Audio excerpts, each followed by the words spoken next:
क्योंकि 0 is equal to 5 ये तो कंट्रडिक्शन है, तो जब भी कंट्रडिक्शन आएगी आपके पास सोल्यूशन एग्जिस्ट नहीं करेगा, तो इसका सोल्यूशन सेट क्या है जी, नो सोल्यूशन। और कई दफ़ा ऐसा होता है कि सिस्टम को देखने से आपको आइडिया हो जाता है कि इसका सोल्यूशन एग्जिस्ट कर रहा है या नहीं कर रहा। मसलन अगर आप इस सिस्टम को गौर से देखें तो आपको पता चल रहा है कि R1 में से अगर आप R3 माइनस करें तो R2 बन रही है, देखिए 5, लेकिन सिर्फ लेफ्ट साइड बन रही है। इशू ये है, राइट साइड पे आप 0 -2 जब करते हैं तो आपके पास -2 आता है, लेकिन यहाँ पे तो 3 है। जब सिर्फ लेफ्ट साइड बन रही हो, राइट ना बन रही हो, तो उसका मतलब होता है नो सोल्यूशन। लेकिन अगर दोनों साइड्स बनती, मतलब आप 0 -2 करते हैं, यहाँ पे 3 की जगह भी अगर -2 लिखा हुआ आ जाता, अगर लेफ्ट हैंड साइड और राइट हैंड साइड दोनों बन रही होती, तो फिर हम कहते इसके इन्फिनिटली मैनी सोल्यूशंस एग्जिस्ट कर रहे हैं। यानी कि हमारे पास जो 3 पॉसिबिलिटीज हैं वो क्या है, हो सकता है एक सोल्यूशन हो सकता है एक से ज़्यादा सोल्यूशन हो सकता है कोई भी सोल्यूशन ना हो। मूसा अल-ख़वारिज़मी मुसलमान साइंटिस्ट थे, इनके नाम पे इस सब्जेक्ट का नाम है अलजबरा, क्योंकि इन्होंने जो सबसे पहली बुक लिखी थी वो अलजबरुल मुकाबला थी। अलजबरा जो मैथ की वो ब्रांच है जिसमें मैथमेटिकल स्टेटमेंट्स को यूज़ करते हैं और उन चीज़ों के दरमियान रिलेशनशिप को हमने डिस्क्राइब करना होता है जो वक्त के साथ साथ तब्दील होती रहती हैं। आपने किसी क्वान्टिटी को फाइंड करना है और आपको कुछ चीज़ें पता हैं कुछ नहीं पता, तो जो पता है और जो नहीं पता उनको यूज़ करके जिस चीज़ को हमने फाइंड करना है हम उसको फाइंड कर सकते हैं। तो ये जो सारी वर्किंग होगी इसका मतलब होगा कि हम अलजबरा स्टडी कर रहे हैं। The mathematical statements that describe relationship are expressed using algebraic terms, expressions और equations। तो पहले हम देखते हैं कि algebraic term हम इसको बोलते हैं algebraic expression और algebraic equation। algebraic term क्या है जी, the basic unit of an algebra is a term। तो algebra की जो basic unit है हम उसको term या उर्दू में रकम कहते हैं। जैसे फर्ज करते हैं हम लिखते हैं जी x+2, तो जी हमने लिखा है x+2, x एक टर्म है और 2 भी एक टर्म है, प्लस माइनस से टर्म्स की तादाद में इजाफा होता जाता है। लेकिन अगर मल्टीप्लाई या डिवाइड करें तो फिर टर्म्स चेंज नहीं होगी। फॉर एग्जांपल अगर हम लिखें 2x, तो ये 2 टर्म्स नहीं है बल्कि ये एक ही टर्म है। इसी तरह अगर x+2 को आप किसी नंबर से डिवाइड करते हैं, लेट अस से x+2 इज डिवाइडेड बाई 3, तो अब भी ये 2 ही टर्म्स हैं, ये 3 टर्म्स नहीं है। उसकी वजह ये है कि हम इसको x/3 + 2/3 लिख सकते हैं। तो अब ये देखें एक टर्म ये है और एक टर्म ये है। अलजेब्रा को पैसे भी डिफाइन कर सकते हैं। Algebra is the study of properties of operations. इनके ऑपरेशंस कौन से, प्लस माइनस मल्टीप्लाई डिवाइड, ये ऑपरेशंस हैं 4। Algebra is the study of properties of operations on numbers. Algebra is a problem solving tool. Farmer का tool है tractor, तो mathematician का एक टूल है अलजेब्रा। अलजेब्राइक एक्सप्रेशन क्या है, expression is a collection of numbers, variables and positive and negative sign of operations that must make mathematical and logical behavior। ये जो लिखा हुआ है 8x² + 9x - 1, ये अलजेब्राइक एक्सप्रेशन है। बल्कि यहीं से मैं आपको बता दूं कि अलजेब्राइक एक्सप्रेशन और अलजेब्राइक सेंटेंस इन दोनों में फ़र्क क्या है।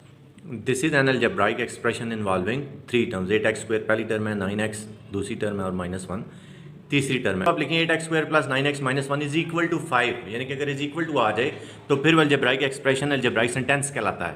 तो सिर्फ इज इक्वल टू से ही सेंटेंस नहीं बनता, बल्कि 6 सिंबल हैं, equal, not equal, greater less, greater than equal to, less than equal to, इनमें से कोई भी सिंबल आ गया तो अलजेब्राइक एक्सप्रेशन जब अलजेब्राइक सेंटेंस बन जाएगा। अब अलजेब्राइक सेंटेंस जो वो 3 तरह का होता है। जैसे ये लिखा 2 + 3 = 5, तो ज़रा 2 और 3 को आप प्लस करें तो 5 ही आता है, तो एक ट्रू सेंटेंस है। लेकिन अगर आप 2 + 3 = 10 कह देंगे, इनके 5 ना कहें, कुछ और कहें, तो फिर वो फॉल्स सेंटेंस बन जाएगा। लेकिन अगर वेरिएबल्स इन्वॉल्व हो जाए, जैसे x + y = 5 मैंने लिखा है, तो ये एक ओपन सेंटेंस है, यानी कि अभी तक आपको इसका ट्रू या फॉल्स होने की कंफर्मेशन नहीं है जब तक आपको x और y की वैल्यूज़ नहीं पता होती। बस फर्ज करते हैं x 1 है, y भी 1 है, तो 1 + 1 वो तो 2 आता है, हमने 5 लिखा हो, तो फिर ये ओपन सेंटेंस फॉल्स सेंटेंस कहलाएगा। लेकिन अगर x को आप 1 कहते हैं, y को आप 4 कह देते हैं, तो 1 + 4 = 5, तो फिर ये ओपन सेंटेंस जो है ये ट्रू सेंटेंस कहलाता है। अब ओपन सेंटेंस की भी आगे से 2 मेन टाइप्स हैं, या इक्वेशन होगी या इनइक्वेशन होगी, यानी कि इक्वालिटी और इनइक्वालिटी। मतलब इज इक्वल टू आ जाता है तो ज़रा वो इक्वेशन है, ग्रेटर लेस आ जाता है तो वो इनइक्वेशन है। इक्वेशन की फिर अब आगे से ढेर सारी टाइप्स आ जाती हैं, लीनियर, क्वाड्रेटिक, काफ़ी सारी। पावर 1 है तो ज़रा लीनियर है, मैक्सिमम पावर अगर 1 है, और अगर पावर 2 है तो वो क्वाड्रेटिक। अब हम क्योंकि लीनियर अलजेब्रा पढ़ रहे हैं तो हमारे पास जो पावर्स आएंगी वो 1 ही आएंगी। Linear algebra one of the most important problems in mathematics is that of solving system of linear equations. अगर एक से ज़्यादा इक्वेशंस लीनियर आपके पास इकट्ठी आ गई हैं तो हम उसको सिस्टम कहते हैं। 2 या 2 से ज़्यादा इक्वेशंस का सेट आप कह लें, वो एक सिस्टम कहलाता है। और अगर वो सारी इक्वेशंस लीनियर हैं तो फिर वो लीनियर सिस्टम कहलाएगा। With linear algebra we develop techniques to solve linear equations and unknowns. फ़र्ज़ करते हैं आपके पास x, y, z 3 वेरिएबल्स आ रहे हैं, तो वेरिएबल कहें या अननाउन कहें एक ही बात है। हो सकता है इक्वेशन ज़्यादा हो, अननाउंस कम हो, इक्वेशंस कम हो, अननाउंस ज़्यादा हो, दोनों बराबर हो, ये भी पॉसिबिलिटी है। तो उसी पे डिपेंड कर रहा होता है कि सोल्यूशन आपका किस तरह का आएगा। ये भी पॉसिबल है कि सोल्यूशन ना एग्जिस्ट कर रहा हो, और ये भी पॉसिबल है कि सोल्यूशन एग्जिस्ट कर रहा हो और एक से ज़्यादा सोल्यूशन एग्जिस्ट कर रहे हो, ये भी पॉसिबिलिटी। तो ये सारा कुछ हम इंशाल्लाह चेक करेंगे। We can even describe situations where an infinite number of solutions exist and describe them geometrically also. Linear algebra is the study of linear sets of equations and their transformation properties. Linear algebra consists of studying matrix calculus. इसकी application क्या है computer sciences में, electronics, chemistry, biology, differential equations specially, जो आपका MTH 401 है, economics, business, psychology, engineering, analytic geometry, game theory में है, graph theory में है, काफ़ी कुछ है। ऑपरेशनल रिसर्च में चेक करते हैं, लीनियर प्रोग्रामिंग में देखते हैं। तो सबसे पहले आप तो ये ध्यान में रखने कि लीनियर अलजेब्रा जो है वो अलजेब्रा की तरह नहीं है। Linear algebra is not like algebra. Solution of homogeneous system of linear equation, vector of physics, binary codes को चेक करेंगे। Solution of specific system of differential equations, stat आ जाएगी, सिग्नल प्रोसेसिंग आ जाएगी। एब्स्ट्रैक्ट अलजेब्रा को पढ़ने के लिए भी पहले लीनियर अलजेब्रा का पढ़ना जरूरी है। There are two principal aspects of linear algebra, theoretical and computational. में ये फॉर्मूला अप्लाई करते थे इनवर्स फाइंड करने के लिए, तो इसको हम प्रूव करेंगे और छोटी मोटी जो ट्रांसपोज वगैरह की प्रॉपर्टीज हैं वो देख लेंगे। मैट्रिक्स को हम डिफाइन कैसे करते हैं। मैट्रिक्स है कलेक्शन ऑफ नंबर्स और functions arranged into rose and column. Numbers वाली बात तो आप पहले भी पढ़ते होते हैं, तो अभी साथ इसमें फंक्शन वाली बात भी है, वो भी माइंड में रखिएगा, क्योंकि आगे जब हम वेक्टर स्पेस पे जाएंगे तो ये बात आपको काम आएगी। और मैट्रिक्स को हम ज़्यादा कैपिटल लेटर से शो करते हैं, और उसमें जो एंट्रीज़ हैं मैट्रिक्स की उनको हम स्मॉल लेटर से शो करते हैं। हॉरिजॉन्टल लाइंस जो हैं वो रोज कहलाती हैं, वर्टिकल लाइंस कॉलम कहलाती हैं। ऑर्डर या साइज़ या डायमेंशन तीनों एक ही चीज़ के नाम हैं। इसमें हमने करना क्या होता है, पहले हम रो चेक कर लेते हैं, फिर कॉलम चेक कर लेते हैं। मैट्रिक्स का ऑर्डर कहते हैं। ऐसे इस मैट्रिक्स में 2 रो हैं और 3 कॉलम है, तो इसका ऑर्डर 2/3 है। स्क्वायर मैट्रिक्स हमें पता है, ऐसा मैट्रिक्स जिसमें जितने रोज हैं उतनी ही कॉलम हों, इनके number of rows is equal to number of columns, and such kind of matrix is called a square matrix. जैसे ही इसमें 3 रो हैं 3 कॉलम है, 3/3 का मैट्रिक्स है, तो इसके ऑर्डर को सिर्फ 3 भी हम कह सकते हैं। इस मैट्रिक्स का ऑर्डर है 3। नेक्स्ट है इक्वल मैट्रिक्स या इक्वलिटी ऑफ मैट्रिक्स। 2 मैट्रिक्स उस वक्त इक्वल होते हैं जब उनकी कोरिस्पॉन्डिंग एंट्रीज इक्वल हों, उनके ऑर्डर भी सेम हो, इनके डायमेंशन भी सेम हो, और कोरिस्पॉन्डिंग एंट्रीज भी इक्वल हो। 2 matrix are said to be equal if and only if they have the same dimensions and corresponding elements must be equal. जैसे ये 2 मैट्रिक्स हमें नजर आ रहे हैं, तो दोनों बिल्कुल सेम है, तो इसलिए हमने इनको इक्वल मैट्रिक्स कह दी। कॉलम मैट्रिक्स वो मैट्रिक्स है जिसमें सिर्फ एक ही कॉलम हो। इसी तरह रो मैट्रिक्स वो मैट्रिक्स है जिसमें सिर्फ और सिर्फ एक ही रो। मल्टीपल ऑफ अ मैट्रिक्स का मतलब ये है कि किसी मैट्रिक्स को आप किसी एक नंबर से, किसी एक स्केलर से मल्टीप्लाई करा दें, जिससे भी, तो फिर सारी एंट्रीज को हमने उस नंबर से मल्टीप्लाई कराना होता है। 2 - 3 4 - 1 1 by 5 6, इसको हम 5 से मल्टीप्लाई करा रहे हैं, तो हर एलिमेंट को हमने 5 से मल्टीप्लाई करवा देना। अब इसमें ये बात भी ज़हन में रखें, k times a is equal to a times k। वैसे तो मैट्रिक्स में जो commutative law with respect to multiplication hold नहीं करता, लेकिन अब ये और चीज़ है, ये हम एक सिंपल नंबर से मल्टीप्लाई करवा रहे हैं। इसे चाहे आप राइट साइड से मल्टीप्लाई करवाएं या लेफ्ट साइड से, नो प्रॉब्लम। जैसे ये 2/5 है, इसको e⁻³ से आपने मल्टीप्लाई करवाया। अब चाहे आप e⁻³ लेफ्ट साइड पे लिखें या e⁻³ राइट साइड पे लिखें, नो प्रॉब्लम, दोनों केसेस में आंसर सेम आएगा। एडिशन ऑफ मैट्रिक्स क्या है कि 2 मैट्रिक्स उसी वक्त ऐड हो सकते हैं, उनका ऑर्डर सेम हो जरूरी है। ऑर्डर सेम होगा तो उनकी कोरिस्पॉन्डिंग एंट्रीज को हम ऐड कर देंगे। मैट्रिक्स हैं, दोनों का ऑर्डर 3 है, तो हम उनको ऐड कर लेंगे, कोरिस्पॉन्डिंग एंट्रीज ऐड हो जाएंगी। पहले में दूसरा जिसमें जैसे 2 + 4 6 आ गया, -1 + 7 6 आ गया। नेक्स्ट है write the following single column matrix as sum of 3 column vectors. अब ये इंपॉर्टेंट है क्योंकि आगे जब आप वेक्टर स्पेस पे जाएंगे तो ये चीज़ आपको काम आएगी। Write the following single column matrix as the sum of 3 column vectors. अब इसमें सबसे पहले आप देखें कि ये जो 2 टर्म्स हैं, इनमें एक टर्म आपको t² वाली नजर आ रही है, दूसरी रो में भी देखें t² वाली टर्म है, तीसरी रो में t² वाली टर्म नहीं है। तो मतलब क्या है कि हम t² वाले कॉलम को सेपरेट कर सकते हैं।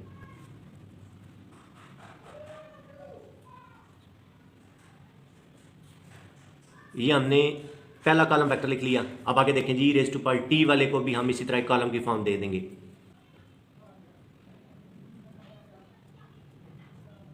अब क्योंकि सिर्फ पहली रो में e⁻t था तो ठीक है, सिर्फ पहली में ही आएगा, दूसरी रो में e⁻t वाली कोई टर्म नहीं है, तीसरी रो में भी e⁻t वाली कोई टर्म नहीं है। अब t² वाला भी हमने लिख लिया, e⁻t वाला भी लिख लिया।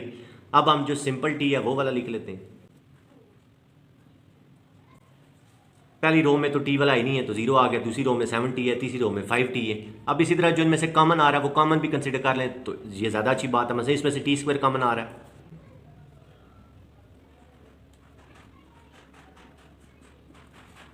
पहले वाली में से टी स्क्वायर कॉमन आया, हमारे पास बच गया 3 1 0, इसमें e raise to power t common आया -2 0 0, minus e raise to power t भी आप कॉमन लिख सकते थे, फिर क्या आ जाता जी 2 0 0, इनमें से टी कॉमन आ गया 0 7 5, 3 टी स्क्वायर 0, फिर 0 7 t 5 t -2 e raise to power t 0 0, पहले में से टी स्क्वायर कॉमन आ गया जी, फिर टी आ गया, फिर E raise to power T आ गया। तो जिस तरह आप कंफर्टेबल है उस तरह लिखने। इनको आप मैंने आगे भी बताया था कि अगर स्केलर से मल्टीप्लाई कर रहे हैं तो चाहे राइट साइड पे लिखें चाहे लेफ्ट साइड पे लिखें, no problem. Difference of matrix क्या है, जैसे हम ऐड करते हैं सब्ट्रैक्शन भी बिल्कुल उसी तरह है। एडिटिव इन्वर्स को आप समझ लें आपने ऐड कर देना है। मल्टीप्लिकेशन ऑफ मैट्रिक्स, अब ये स्केलर मल्टीप्लिकेशन नहीं है बल्कि दो मैट्रिक्स की आपस में मल्टीप्लिकेशन है।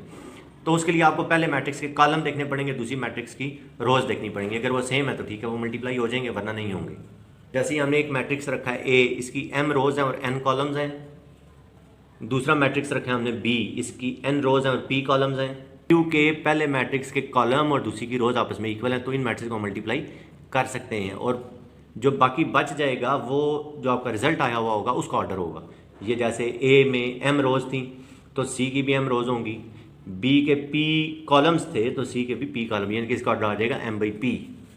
नेक्स्ट हमने कम्यूटेटिव लॉ को चेक किया G with respect to multiplication, hold करता है नहीं। ये ए को बी से मल्टीप्लाई किया, ये रिजल्ट आ रहा है, फिर बी को ए से मल्टीप्लाई किया, रिजल्ट कुछ और आ रहा है। तो यहाँ से भी हमें क्लियर हो गया कि A B is not equal to B A, कि आमतौर पे मैट्रिक्स में जो मल्टीप्लिकेशन है वो कम्यूटेटिव नहीं है। मल्टीप्लिकेटिव आइडेंटिटी या आइडेंटिटी मैट्रिक्स क्या है कि डायगनल में आपके पास 1 लिखा हुआ आएगा और जो नॉन डायगनल एंट्रीज हैं वो सारी की सारी 0 होंगी। 2/2 का भी हो सकता है, 3/3, n/n कुछ भी। जैसे ये जो है ये 2/2 का आइडेंटिटी मैट्रिक्स है, ये 3/3 का है, इसी तरह और भी काफ़ी सारे हो सकते हैं। तो आइडेंटिटी मैट्रिक्स को जब भी आप किसी मैट्रिक्स से मल्टीप्लाई कराएंगे तो वही मैट्रिक्स आपके पास वापस आ जाएगा, चाहे राइट से कराएं या लेफ्ट से, कोई फ़र्क नहीं पड़ता।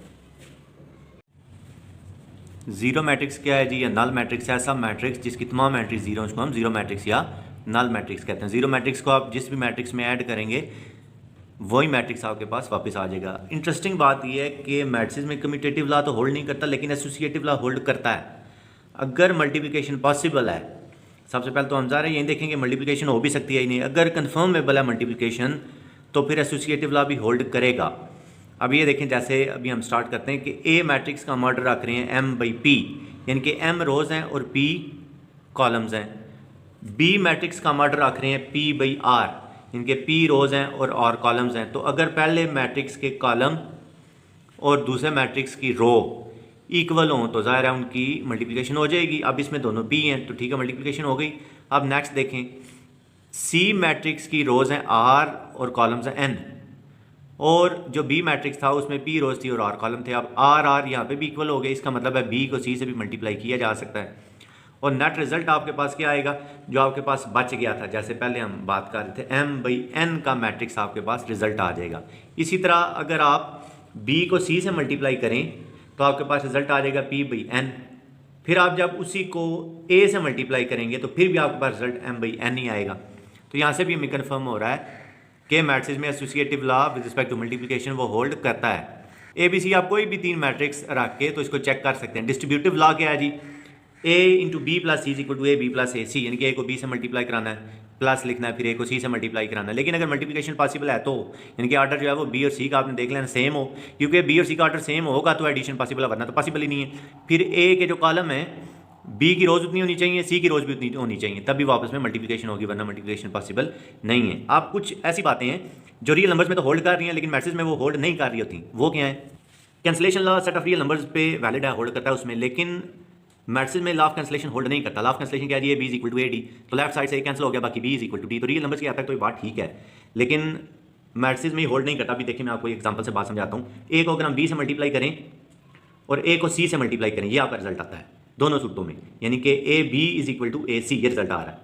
तो अगर हम लेफ्ट साइड से कैंसिल कर दें तो बाकी हमारे पास क्या बचा, b = c, लेकिन देखें b एक डिफरेंट मैट्रिक्स है, c एक डिफरेंट मैट्रिक्स है।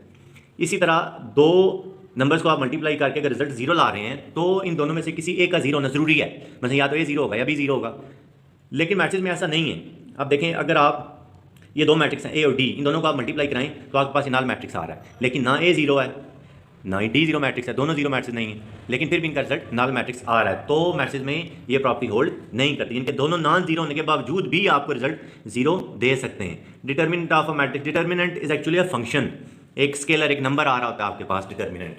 Find the determinant of the following matrix, 3/3 का ये मैट्रिक्स है, इसका डिटर्मिनेंट हमने फाइंड करना है। एक्चुअली अब हम उस थ्योरम के प्रूफ की तरफ बढ़ रहे हैं। तो 2/2 वाले को आप किस तरह करते थे छोटी क्लास में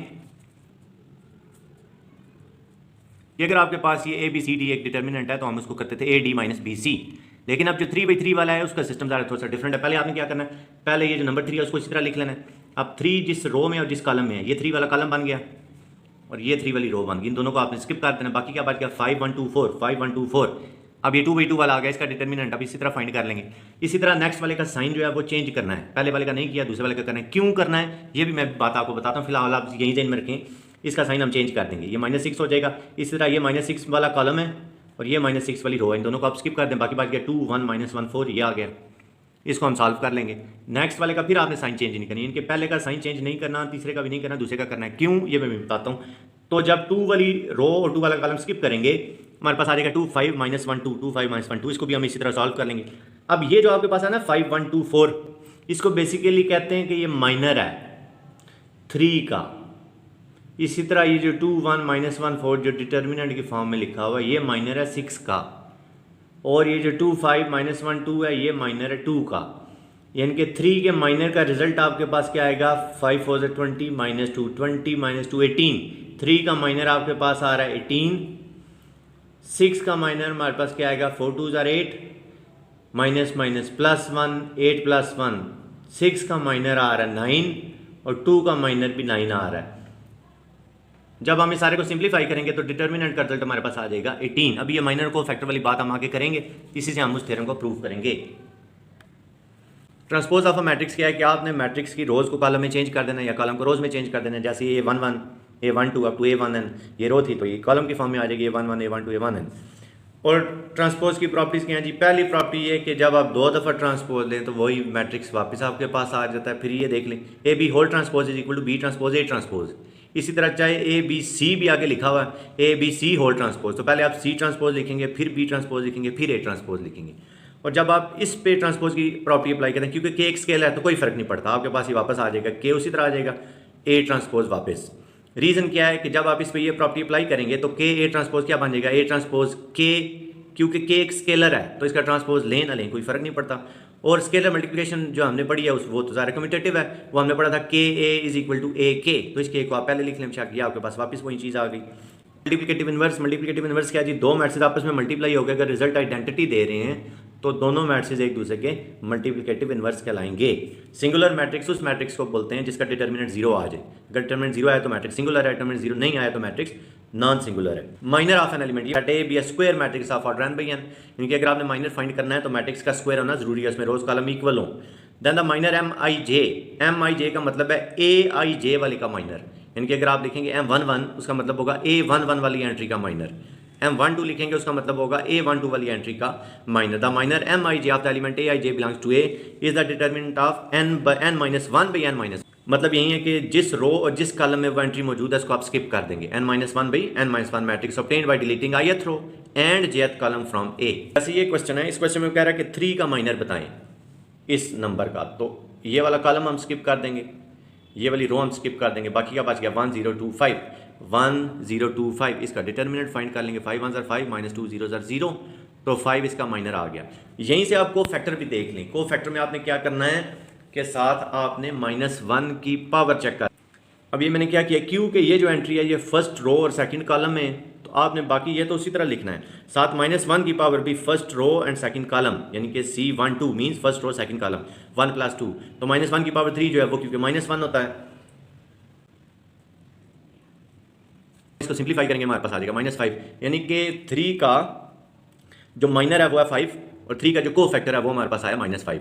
माइनर और को फैक्टर में सिर्फ इतना सा फर्क है कि या तो साइन चेंज होगा या नहीं होगा। Let A be a non singular matrix of order n by n, let Cij denote the cofactor of the corresponding entry Aij, then it is defined as Cij is equal to -1 raised to power I plus j Mij. A is any square matrix of order n by n, then the matrix has multiplicative inverse A inverse if and only if A is non singular। तो अगर A non singular है, यानी कि अगर A का determinant 0 नहीं आ रहा तो ही उसका इन्वर्स एग्जिस्ट करेगा।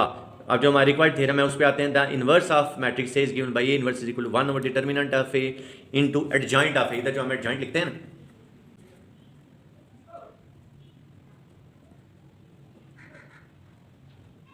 तो एडजॉइंट ऑफ ए जो है वो बेसिकली जो आपके पास मैट्रिक्स आएगा कोफैक्टर्स का, जब आप सारे एलिमेंट्स का कोफैक्टर फाइंड कर लेंगे उसको आप मैट्रिक्स ऑफ कोफैक्टर का नाम दें। उसका ट्रांसपोज जब हम कंसीडर करेंगे, उसका ट्रांसपोज बेसिकली हमारे पास एडजॉइंट होता है। ये भी हम इसको चेक करते हैं। हम एक मैट्रिक्स कंसीडर करते हैं n इज इक्वल टू 2, यानी कि 2/2 का एक सिंगुलर मैट्रिक्स। ये उसकी एंट्रीज हैं जी, A11, A12, A21, A22। तो सबसे पहले A11 वाला जो है इसका हम माइनर और कोफैक्टर दोनों चीज़ें फाइंड करते हैं। तो A11 में ये रो आ रही है और ये कॉलम आ रहा है, स्किप हो गया। बाकी हमारे पास क्या बच गया, A22।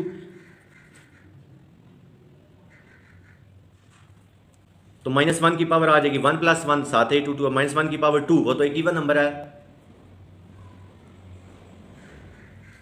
तो C11 हमारे पास क्या आ गया जी, A22। इसी तरह अब A12 इसका कोफैक्टर फाइंड करते हैं। तो A12 वाली रो और A12 वाला कॉलम खत्म हो गया, बाकी हमारे पास सिर्फ बच गया A21 और -1 की पावर 1 + 2 यानी कि 3। तो C12 हमारे पास क्या आ गया, -A21।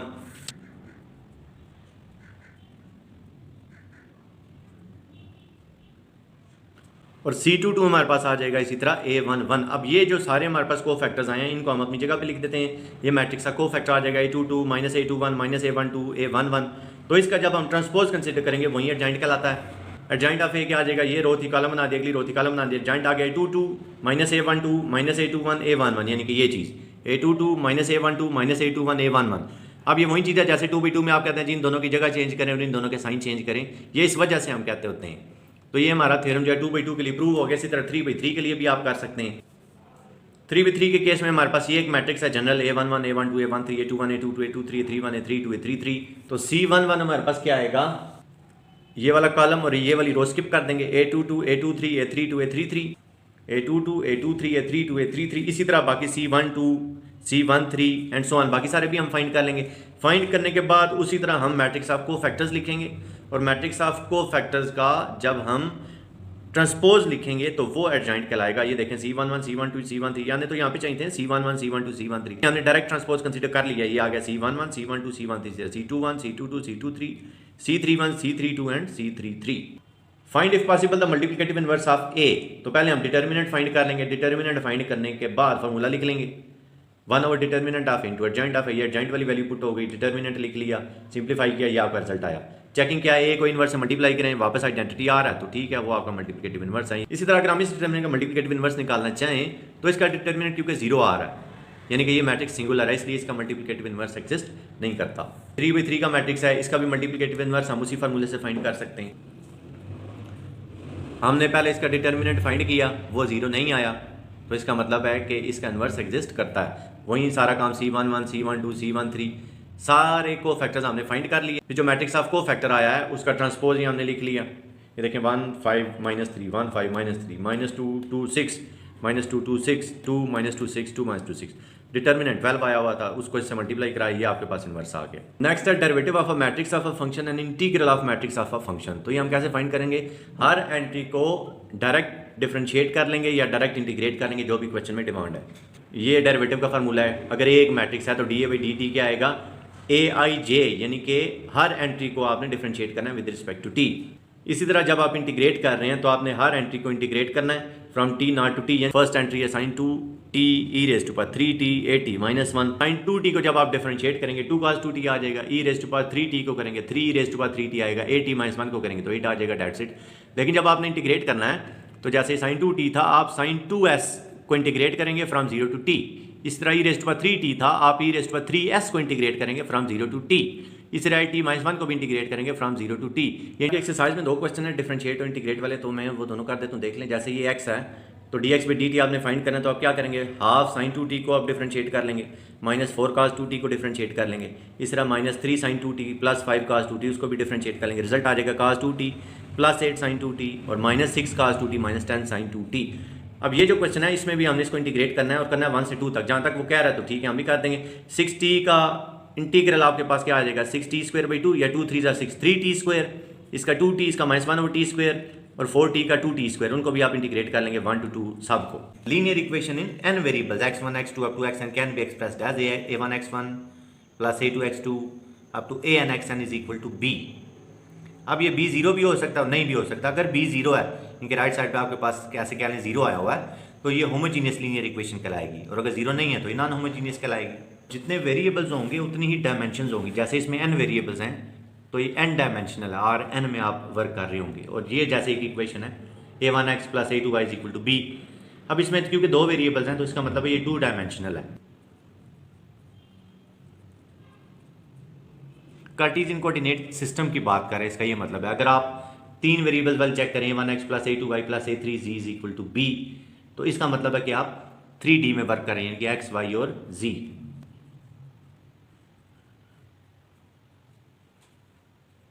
मतलब फिर आप x, y, z ये जो प्लेन मैंने बनाया है, ये जो स्पेस बनाई है, फिर आप इसमें वर्क कर रहे होंगे।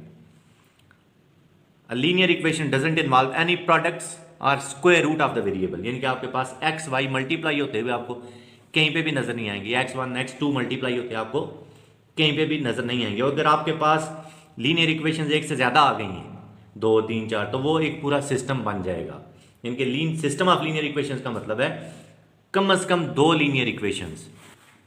अब ये हम लीनियर और नॉन लीनियर की कुछ एग्जांपल्स देख लेते हैं। इसमें भी पावर 1 है, ये भी पावर 1 है, ये भी पावर 1, तो लीनियर है। ये भी पावर 1, ये भी पावर 1, ये भी पावर 1, लीनियर है। इसी तरह ये भी लीनियर है। अब इसमें देखें, इस इक्वेशन में आपको प्रोडक्ट मिल गया x1 और x2 का, तो ये टोटल मिला के आप समझ लें 1 और 1 2 हो गया, तो ये लीनियर नहीं रही बल्कि क्वाड्रेटिक हो गई। इसमें स्क्वायर रूट आ गया, इनके पावर 1/2 है, ये भी लीनियर नहीं है। सिस्टम को आपने अगर प्रॉपरली डिफाइन करना है तो हम कहते हैं finite set of linear equations is called a system of linear equations. और x, y, z या x1, x2, x3 इनको आप अननाउंस भी कह सकते हैं। General linear system of m equations n unknowns can be written in this form. Solution of a system of linear equation. तो solution का मतलब ये है कि जो आपके पास रूट्स आ रहे हैं, जो आंसर आपके लिए आ रहे हैं, वो अगर आप अपनी गिवन इक्वेशन में पुट करते हैं तो पुट करने के बाद left hand side is equal to right hand side अगर आ जाए तो वो आपका सोल्यूशन होगा, ना है तो नहीं है। रूट्स की 2 टाइप्स हैं, एक रियल रूट है और एक एक्सट्रेनियस रूट है। रियल रूट वो होता है जो आपकी इक्वेशन को सेटिस्फाई कर रहा है, वो आपके सोल्यूशन सेट का हिस्सा होता है। Linear system with 2 unknowns, when 2 lines intersect in R square we get system of linear equations in 2 unknowns। मतलब कि अगर आपके पास 2D है, इनके अगर आप XY प्लेन में वर्क कर रहे हैं, उसमें अगर 2 लाइंस इंटरसेक्ट कर रही हैं तो आपके पास जो सिस्टम ऑफ इक्वेशंस बनेगा वो 2 वेरिएबल वाला बनेगा। अब इसमें फिर आगे 3 पॉसिबिलिटीज हैं सॉल्यूशन के हवाले से। वो 3 पॉसिबिलिटीज क्या हैं कि हो सकता है दोनों लाइंस एक पॉइंट पे इंटरसेक्ट कर रही हों, हो सकता है किसी पॉइंट पे भी इंटरसेक्ट ना कर रही हो, पैरेलल हो, और हो सकता है एक लाइन के ऊपर दूसरी लाइन पड़ी हुई हो। Graph of these equations are straight lines in x y plane, so solution x y, ये ऑर्डर पेयर होगा ना, आपके पास एक पॉइंट आएगा। मतलब कि 2 लाइनें इंटरसेक्ट कर रही हैं, जैसे ये 2 लाइंस हैं, तो ये एक पॉइंट आपके पास जो आएगा ये इनका सॉल्यूशन होता है। हम इसको एक्स वाई का नाम दे देते हैं। A solution x y of this system is in fact a point of intersection of these lines. अब वो 3 पॉसिबिलिटीज क्या हैं? The lines may be parallel and distinct, हो सकता है दोनों लाइनें पैरेलल हों, जैसे ये 2 लाइन्स हमने ड्रा की हैं, और किसी पॉइंट पे भी वो इंटरसेक्ट ना करें, पैरेलल हों, डिस्टिंक्ट हों। तो इस बात का मतलब यह है कि आपके पास कोई सॉल्यूशन नहीं आएगा, no solution will exist. The lines may be parallel and distinct in which case there is no intersection and consequently no solution. The lines may intersect at one point only, in which case the system has exactly one solution. जैसे ये जो हमने draw किया है, ये सिर्फ और सिर्फ एक ही पॉइंट पे इंटरसेक्ट कर रही हैं, तो इनका एक ही सॉल्यूशन होगा।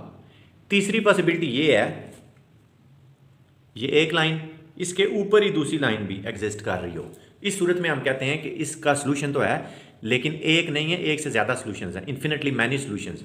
The lines may कंसाइड, in which case there are infinitely many points of intersection, the points on the common line, and consequently infinitely many solutions। यानी कि हमारे पास जो 3 पॉसिबिलिटीज हैं वो क्या हैं? हो सकता है एक सॉल्यूशन हो सकता है एक से ज़्यादा सॉल्यूशन हो, और हो सकता है कोई भी सॉल्यूशन ना हो। तो इनके लिए हमने ये नाम रख लिए हैं, consistent and inconsistent system. A linear system is said to be consistent if it has at least one solution, and it is called inconsistent if it has no solution. यानी कि आप ऐसे कह लें, इनकंसिस्टेंट का मतलब है नो सॉल्यूशन, कंसिस्टेंट का मतलब है कि एक सॉल्यूशन भी हो सकता है और एक से ज़्यादा भी हो सकता है। अगर सॉल्यूशन एग्जिस्ट कर रहा है तो सिस्टम कंसिस्टेंट है, अगर सॉल्यूशन एग्जिस्ट नहीं कर रहा तो सिस्टम इनकंसिस्टेंट है। Thus a consistent linear system of 2 equations in 2 unknown has either one solution और infinitely many solutions, there is no other possibility. Consistent का मतलब है जी सॉल्यूशन एग्जिस्ट कर रहा है, और इनकंसिस्टेंट का मतलब है सॉल्यूशन एग्जिस्ट नहीं कर रहा। अब जैसे एक एग्जांपल है, हमारे पास x1 - 2x2 is equal to -1 and -x1 + 3x2 is equal to 3। जब हम दोनों इक्वेशंस को सॉल्व करते हैं हमारे पास ये एक पॉइंट आ जाता है 3 2। ये हमारे पास पॉइंट है जी 3 2। इसका मतलब है कि इस सिस्टम का एक ही सोल्यूशन एग्जिस्ट कर रहा है और वो 3 2 है। ये लाइनों से भी आपको पता चल रहा है, दोनों लाइनें देखें एक पॉइंट पे इंटरसेक्ट कर रही हैं, तो इनका एक ही सोल्यूशन है। लेकिन दोनों ग्राफ आपको नजर आ रहे हैं, ये देखें दोनों लाइंस पैरेलल हैं। इसका मतलब है कि इस तरह के ग्राफ का कोई सोल्यूशन नहीं होगा। ये देखें ज़ाहिर आपको एक ही लाइन नजर आ रही है, लेकिन एक्चुअली ये दो लाइनें हैं, एक लाइन के ऊपर दूसरी लाइन है। या ऐसे कह लें कि एक लाइन दूसरी का मल्टीपल है, तो उस केस में भी हम कहेंगे इन्फिनिटली मैनी सोल्यूशन। अब इक्वेशन से आपको कैसे पता चलता है, ये देखें दो इक्वेशन अगर हम इनको सॉल्व करें तो हमारे पास आ जाता है 0 = 2 विच इज़ फॉल्स। ये तो पॉसिबल नहीं है, कंट्रडिक्शन है। तो जब भी आपके पास कंट्रडिक्शन आएगी तो सोल्यूशन एग्जिस्ट नहीं करेगा। ये मैं दोबारा बात बताता हूँ, ज़हन में रख लें। अगर कंट्रडिक्शन आ गई तो सोल्यूशन एग्जिस्ट नहीं करेगा। लेकिन अगर एक इक्वेशन दूसरी का मल्टीपल हुई, उस सूरत में हम कहते हैं इन्फिनिटली मैनी सॉल्यूशंस। लेकिन अगर मल्टीपल नहीं आ रही, कंट्रडिक्शन भी नहीं है, फिर उस सिस्टम का सिर्फ और सिर्फ एक ही सॉल्यूशन एग्जिस्ट करेगा। अब हम बात करते हैं लीनियर सिस्टम विद 3 अननोन्स। अगर 3 अननोन है आपके पास, जैसे अब इस इक्वेशन में XYZ XYZ XYZ एक सिस्टम है जिसमें हमारे पास 3 अननोन्स है, तो उसमें पहली बात हुई कि अब हम प्लेन्स को डिस्कस करेंगे, स्ट्रेट लाइंस को नहीं। In this case the graph of each equation is a plane, so the solution of the system if any corresponds to points where all 3 planes intersect. तो इस सिस्टम का solution वो point होगा जिस point पे तीनों प्लेन्स आपस में इंटरसेक्ट कर रही होंगी। और पॉसिबिलिटीज इसमें भी 3 ही हैं, या तो सोल्यूशन नहीं होगा, नो सोल्यूशन, या एक ही सोल्यूशन होगा, या इन्फिनिटली मैनी सोल्यूशंस होंगे। अगर तो वो तीनों प्लेन्स पैरेलल हैं तो कोई सोल्यूशन एग्जिस्ट नहीं करेगा। अगर तीनों प्लेन्स सिर्फ एक पॉइंट पे इंटरसेक्ट कर रही हैं तो उसका एक ही सोल्यूशन होगा। लेकिन अगर तीनों प्लेन्स मल्टीपल्स हैं, जैसे लाइन के केस में हमने बात की थी, तो फिर उसके इन्फिनिटली मैनी सोल्यूशंस होंगे। तो ये जो मैं अभी बात कर रहा था एक्चुअली तो ये थ्योरम है। Every system of linear equation has 0 1 और infinitely many solutions, there are no other possibilities. तो पहली example x - y = 1 2x + y = 6। तो जब आप इनको सॉल्व करेंगे आपके पास x की वैल्यू 7/3 और y की 4/3 आ जाएगी, यानी कि आपका सोल्यूशन जो है वो यूनिक है। और ये जो सिस्टम दिया हुआ है इसमें जो लेफ्ट साइड है दोनों की, उस पर गौर करें। अगर आप इस इक्वेशन में से 3 कॉमन ले लें, आपके पास आएगा x + y, यानी कि लेफ्ट साइड जो है इस इक्वेशन की वो इसका 3 टाइम्स आ रही है। और जब आप इसको सॉल्व करेंगे, इसको 3 से मल्टीप्लाई कराएं, सब्ट्रैक्ट करें, आपके पास आ जाएगा 0 = 6। Multiply first equation by 3 and then subtract the second equation from this, we obtain 0 = 6। तो ये तो कंट्रडिक्शन आ गई। तो मैंने कहा कि क्या बात थी, जब भी कंट्रडिक्शन आएगी उसका मतलब ये होगा कि सिस्टम का सोल्यूशन एग्जिस्ट नहीं कर रहा। Geometrically this means that the lines corresponding to the equation in the original system are parallel and distinct, so the given system has no solution. अब नेक्स्ट जो एग्जांपल है 4x - 2y = 1, 16x - 8y = 4, इस equation को आप 4 से multiply करें और इसमें से सब्ट्रैक्ट कर दें, आपके पास आ जाएगा 0 = 0, यानी कि एक इक्वेशन जो है वो दूसरी का मल्टीपल आ रही है। तो जब एक इक्वेशन दूसरी का मल्टीपल आ रही हो या 0 = 0 आ रहा हो आपके पास, तो उसका मतलब क्या होता है, इस सिस्टम का सोल्यूशन एग्जिस्ट तो कर रहा है लेकिन एक से ज़्यादा सोल्यूशन इसके एग्जिस्ट कर रहे हैं, क्योंकि एक लाइन जो है वो दूसरी का मल्टीपल आ रही है। Geometrically this means that lines corresponding to these equations in the original system coincide and thus the system has infinitely many solutions. Parametric representation, parametric representation ये है जी कि दो वेरिएबल्स को किसी एक वेरिएबल में रिप्रेजेंट कर दें। जैसे हमने लिखा x = a cos theta, y = b sin theta, तो x को भी हमने थीटा में रिप्रेजेंट किया हुआ है, y को भी हमने थीटा में रिप्रेजेंट किया हुआ है। तो ये दोनों इक्वेशंस पैरामीट्रिक इक्वेशंस कहलाती हैं और थीटा जो है वो पैरामीटर कहलाता है। बस ये हमारे पास एक इक्वेशन है 4x - 2y = 1, तो हम यहाँ पे कह देते हैं y = t, y = t, और यहाँ पे इसको पुट करें तो हमारी इक्वेशन बन जाएगी 4x - 2t = 1, या इसको सिंप्लीफाई कर लें, आ जाएगा x = 1/4 + 1/2t। अब यहाँ से भी आपको इन्फिनिटली मैनी सॉल्यूशंस मिल जाएंगे। मसलन अगर हम t की जगह वैल्यूज पुट करते जाएं तो हमें y और x की वैल्यूज आती जाएंगी। फॉर एग्जांपल t को मैं लिखूँ 0, तो y = 0, और यहाँ पे t की जगह जब आप 0 लिखेंगे x = 1/4, तो 1/4 0, ये आपके पास एक सोल्यूशन आ गया। इसी तरह आप डिफरेंट वैल्यूज पुट करते जाएं, आपको डिफरेंट सोल्यूशन मिलते जाएंगे। मसलन t की जगह -1 अगर पुट करें तो y = -1, और इसी तरह x की भी कोई ना कोई वैल्यू आपके पास आ जाएगी।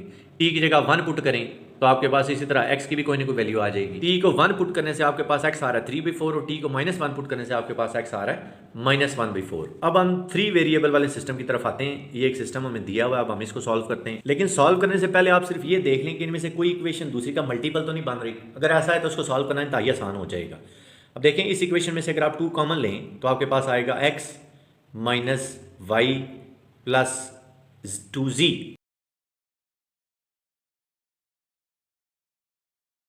यानी जो दूसरी इक्वेशन है वो एक्चुअली पहली इक्वेशन को आपने 2 से मल्टीप्लाई किया तो बनी है। इसी तरह गौर करें कि तीसरी इक्वेशन जो है वह पहली इक्वेशन को 3 से मल्टीप्लाई करेंगे तो बन रही है।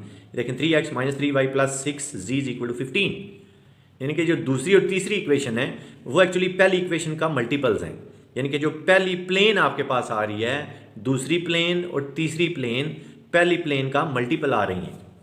तो इस सूरत में आपके लिए आसानी क्या हो जाती है कि आप y और z को कोई भी नंबर लेट कर लें। मतलब y को हम t1 कह देते हैं, z को हम t2 कह देते हैं। तो जिस इक्वेशन का मल्टीपल थी वहाँ पे आप y की जगह t1 पुट कर दें, z की जगह आप t2 पुट कर दें, आपके पास एक और सिस्टम जनरेट हो जाएगा।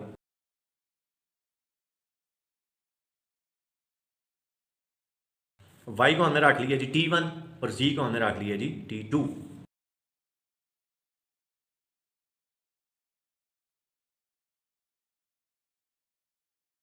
ये समझ लें कि आपका सोल्यूशन आ गया है। ये x आ गया, ये y आ गया, z आ गया। अब t1 t2 को आप वैल्यूज देते जाएं, आपके पास y z की वैल्यू भी आएगी और x की वैल्यू भी इसी तरह आ जाएगी। इन्फिनिटली मैनी सोल्यूशंस आ जाएंगे। फर्ज करते हैं t1 को हम कह देते हैं 2 और t2 को कह देते हैं 3।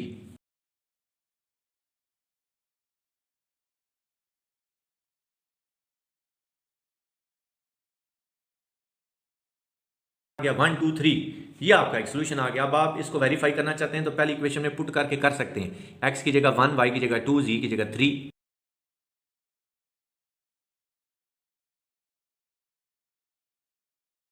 सोल्यूशन वेरीफाई भी हो गया। इसी तरह इन्फिनिटली मैनी सोल्यूशंस इसके आसपास हैं। t1 की जगह आप 0 रख लें, t2 की जगह 1 रख लें, कुछ भी रखते हैं, आपके पास काफ़ी सारे सोल्यूशंस आते जाएंगे। कि हमें यहाँ से ये पता चल गया कि इस सिस्टम के इन्फिनिटली मैनी सोल्यूशंस है। जज करने का आसान तरीन तरीका यही है, आप ढूंढ लें कि कोई एक इक्वेशन दूसरी का मल्टीपल तो नहीं है।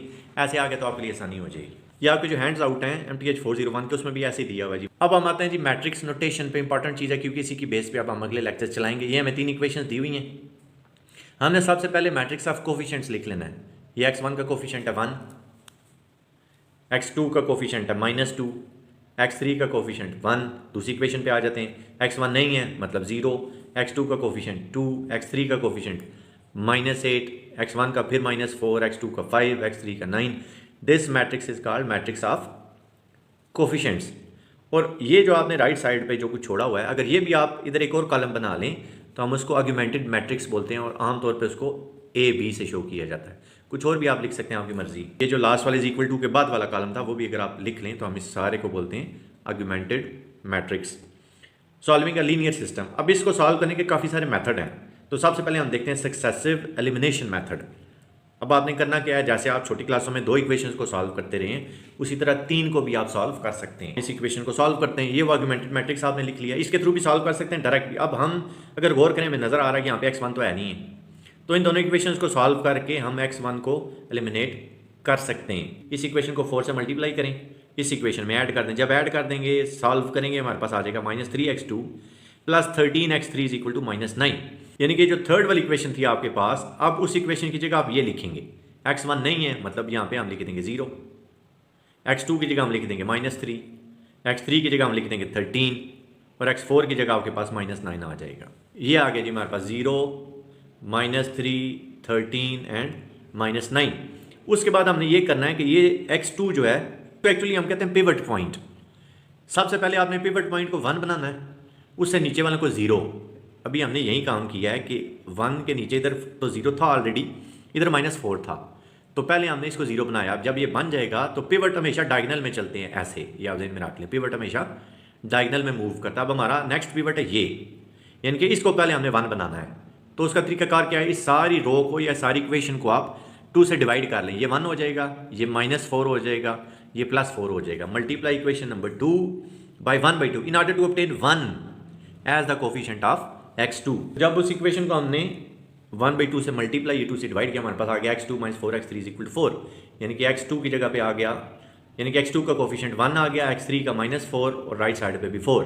अब हम क्या करेंगे, पिवट तो 1 बन गया, पिवट के नीचे वाले को आपने हमेशा 0 बनाना है। या इक्वेशंस को अगर आप देख लें तब भी आपको बात समझ लग जाएगी। इन दोनों इक्वेशंस पे आप गौर कर लें।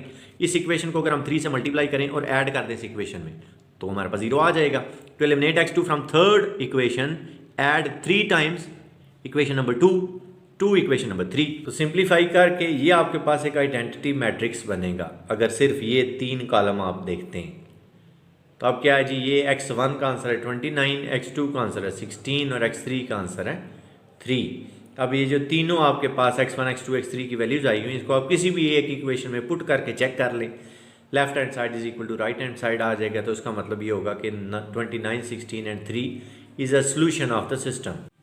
एलिमेंट्री रो ऑपरेशन का मतलब ये है कि आप उस रो को उसके अपने आप के साथ ही ऐड कर लें, या किसी और रो को किसी भी नंबर से मल्टीप्लाई करने के बाद उस रो में ऐड करें, या कोई 2 रोज़ को आप इंटरचेंज कर लें, या किसी एक रो को किसी भी नॉन ज़ीरो नंबर से मल्टीप्लाई कर लें। और ये रो ऑपरेशन अप्लाई करने के बाद आपके पास जो वो मैट्रिक्स बनेगा वो एक दूसरे के रो इक्विवेलेंट मैट्रिक्स कहलाते हैं। जैसे अब ये एक मैट्रिक्स आपको नज़र आ रहा है, we add 4 times of first row in the third row of this matrix, यानी कि इस रो को हमने 4 से मल्टीप्लाई किया और इस रो में ऐड कर दिया। जो आंसर आया वो हमने ये लिख लिया थर्ड रो में, यानी कि हमने किया है R3 प्लस 4 टाइम्स R1, तो ये हमारे पास एक नई रो बन गई। अब जो सोल्यूशन सेट इस रो का होगा वही सोल्यूशन सेट इस रो का भी होगा, और इनको हम आर्गुमेंटेड मैट्रिसेस बोलते हैं। If the augmented matrices of 2 linear systems are row equivalent then the 2 systems have the same solution set.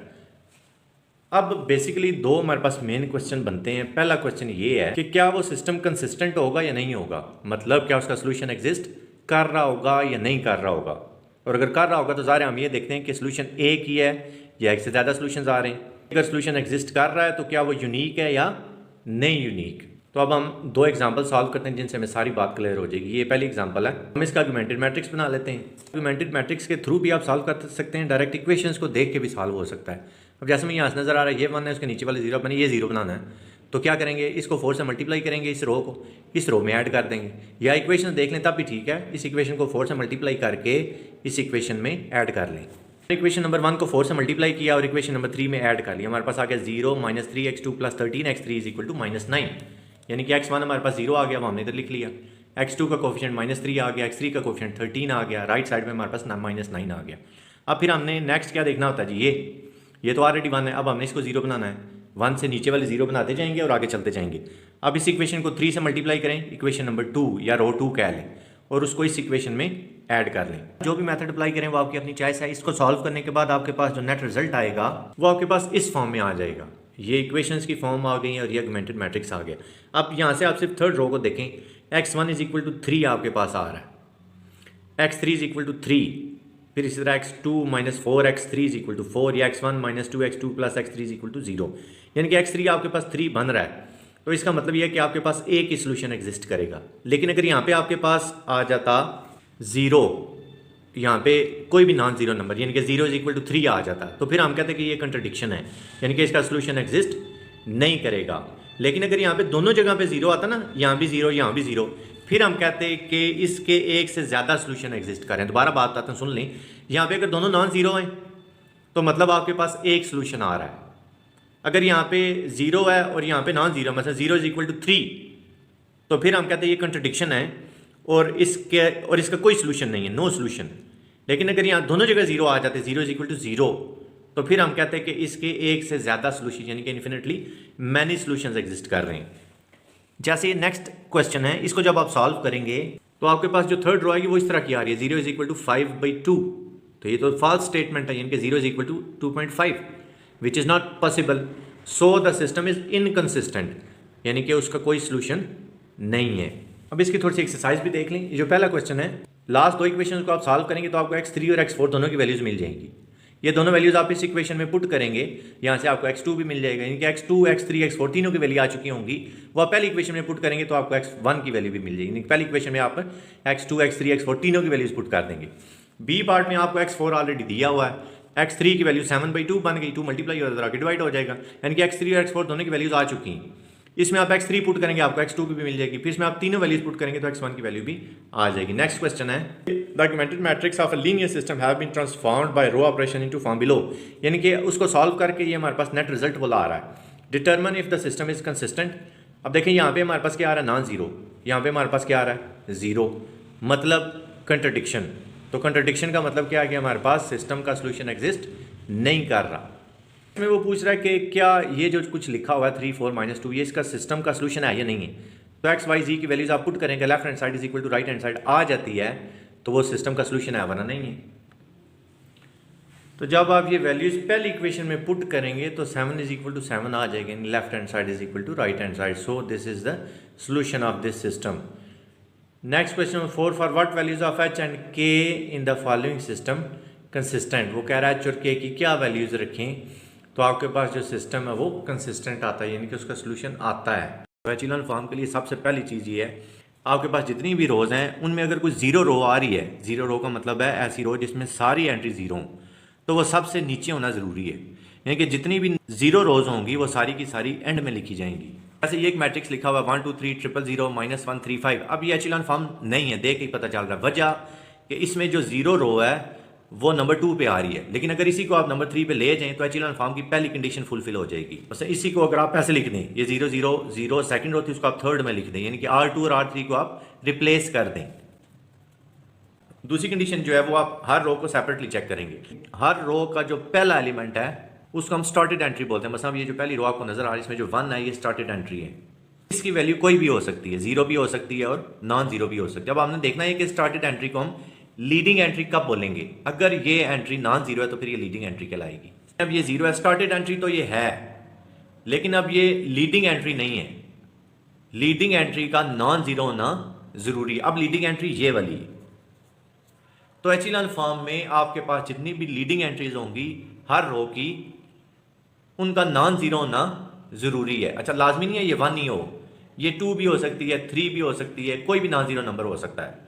अब इसमें 1 क्योंकि लीडिंग एलिमेंट है तो इसके नीचे वाले आपने चेक करना है जीरो है या नहीं है, नहीं है तो पहले आपने बना लेने। अब ये क्या किया जी हमने, R2 - 4 R1, ये 0 हो गया, -1 हो गया, -6 हो गया, इसका काम खत्म। अब आप सेकंड रो को चेक करेंगे, सेकंड रो का पहला एलिमेंट है 0, तो लीडिंग एलिमेंट तो नॉन जीरो होता है, तो फिर इससे आगे वाला लीडिंग एलिमेंट होगा, यानी कि आप सेकंड रो का लीडिंग एलिमेंट है -1। अब आपने देखना है -1 से नीचे जीरो है या नहीं है, नहीं है तो आपने बनाना है, ये तो ऑलरेडी जीरो है। अब जैसे ये दोनों एग्जांपल्स हैं, इसमें अब 0 लीडिंग एलिमेंट तो नहीं हो सकता, तो फिर 1 लीडिंग एलिमेंट है, इसके नीचे 0 भी होना चाहिए, ठीक है 0 भी है। अब सेकंड रो को देखें, सेकंड रो में ना ये लीडिंग है ना ये लीडिंग है, बल्कि ये लीडिंग आ गया है, ठीक है, इसके नीचे 0 भी आ गया है। 0 के लिए आप आसान तरीकाकार या तगीर ज़हन में रख लें कि जो पहली रो है जितने उसमें 0 है उससे अगली रो में उससे ज़्यादा 0 होने चाहिए। जैसे इसमें 1 है तो आगे वाली में 2 आ गए हैं, 3 आ जाए, 4 आ जाए, 1 नहीं हो सकता, 1 से ज़्यादा ही होंगे। अब नेक्स्ट जो एग्जाम्पल है ये एचेलॉन फॉर्म नहीं है, देखें इसमें 1 0, अब आगे वाली में कितने होने चाहिए थे, 2, इसमें 3, तो यहीं पे रूल फेल हो गया है। ये एचेलॉन फॉर्म है क्योंकि फर्स्ट जो एलिमेंट है यानी कि जो लीडिंग एलिमेंट है वो नॉन जीरो है, ठीक है, उससे नीचे 0 भी बने हुए हैं। अब इसमें देखें, इसमें लीडिंग एलिमेंट ये है, नॉन जीरो है, इससे पहले वाले 0 भी मौजूद हैं, इसके नीचे भी 0 है, इसमें लीडिंग एलिमेंट 3 है, नॉन जीरो है, तो ठीक है, यानी कि इसको 1 बनाने की जरूरत आपको नहीं है, बना लें तो तब भी ठीक है, लेकिन वो रिड्यूस एचेलॉन में फिर काम आएगा। अब देखें जी, पहली जो रो इसमें कोई 0 नहीं है, सेकंड रो में 2 0 हैं, थर्ड रो में 2 से ज़्यादा होने चाहिए थे, तो थर्ड रो में 3 है, ठीक है, ये एचेलॉन फॉर्म।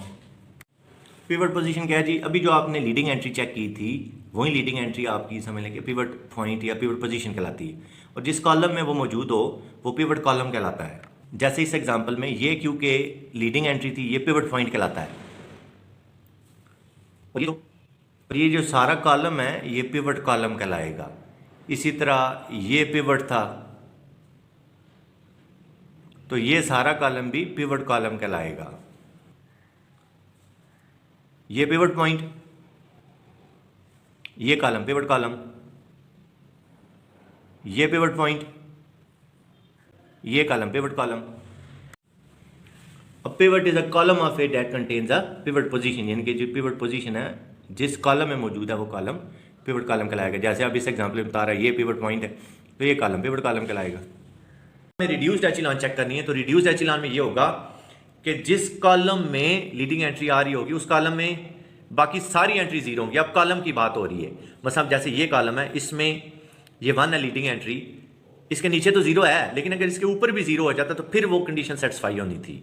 और एचिलॉन और रिड्यूस एचिलॉन में ये फ़र्क है कि एचिलॉन में ये लाजमी नहीं है कि 1 ही हो, ये नॉन जीरो भी हो सकते हैं, लेकिन रिड्यूस्ड एचिलॉन में इनका 1 होना भी ज़रूरी है, और जिस कॉलम में वो 1 मौजूद है उसके ऊपर वाली सारी एंट्रीज और उसके नीचे वाली सारी एंट्रीज सबका जीरो होना ज़रूरी है। रिड्यूस्ड एचिलॉन के लिए क्या है जी, पहले तो चीज़ ये वो एचिलॉन हो, फिर the leading entry in each non zero row is 1, each leading 1 is the only non zero entry in its column, उस कॉलम में सिर्फ और सिर्फ वही एक नॉन जीरो एंट्री और वो 1 हो। रिड्यूस्ड एचिलॉन के एग्जांपल्स देख लें, ये 1 है, इसके नीचे सारे जीरो, ये 1 है, इसके नीचे भी जीरो, ऊपर भी जीरो, ये 1 है, इसके ऊपर सारे जीरो, नीचे तो आई कुछ भी नहीं है। इस तरह ये 1, नीचे सारे जीरो, ये 1, नीचे भी जीरो, ऊपर भी जीरो। इसी तरह ये 1, नीचे सारे जीरो, ये 1, नीचे भी जीरो, ऊपर भी जीरो, ये भी 1, नीचे भी जीरो, ऊपर भी जीरो। ऐसे ही ये जितनी भी एग्जांपल्स आपको नजर आ रही है सारी सारी रिड्यूस्ड एचिलॉन फॉर्म की एग्जांपल। और रिड्यूस्ड एचिलॉन फॉर्म हमेशा यूनिक होती है। एचिलॉन का यूनिक होना जरूरी नहीं है, क्योंकि उसमें आप 1 भी ला सकते हैं और 1 के अलावा कोई और नंबर भी आ सकता है, लेकिन रिड्यूस्ड एचिलॉन में सिर्फ और सिर्फ उसका 1 होना जरूरी है। Each matrix is row equivalent to 1 and only 1 reduced echelon form. Examples हम चेक कर लेते हैं, फिर इंशाल्लाह उसके बाद हम एक्सरसाइज को सॉल्व कर लेंगे। तो एग्जांपल नंबर 2 है, reduce the matrix A below to echelon form, यानी कि इसकी हमने एचिलॉन फॉर्म बनानी, तो उसमें ये जो पहला नंबर है ये हमारे पास 1 होना ज़रूरी है, ये तो 0 है। तो अब आप देखेंगे नीचे किसी जगह पे आपको नंबर 1 नज़र आ रहा है, वो नज़र आ रहा है तो हम उस रो को इस रो के साथ रिप्लेस कर देंगे। अच्छा, लाजमी नहीं है ये 1 ही हो, कोई भी नॉन जीरो हो तब भी ठीक है, लेकिन बहरहाल फिलहाल हमें 1 नज़र है, हमने R1 और R4 को रिप्लेस कर लिया, यानी कि R4 की जगह पे R1 आ गई और R1 की जगह पे R4 आ गई। नेक्स्ट स्टेप ये होता है कि जो आपके पास 1 बना हुआ है उससे नीचे वाले आपने 0 बनाने होते हैं, यानी कि R2 और R1 को आप ऐड करें तो ये 0 बन जाएगा।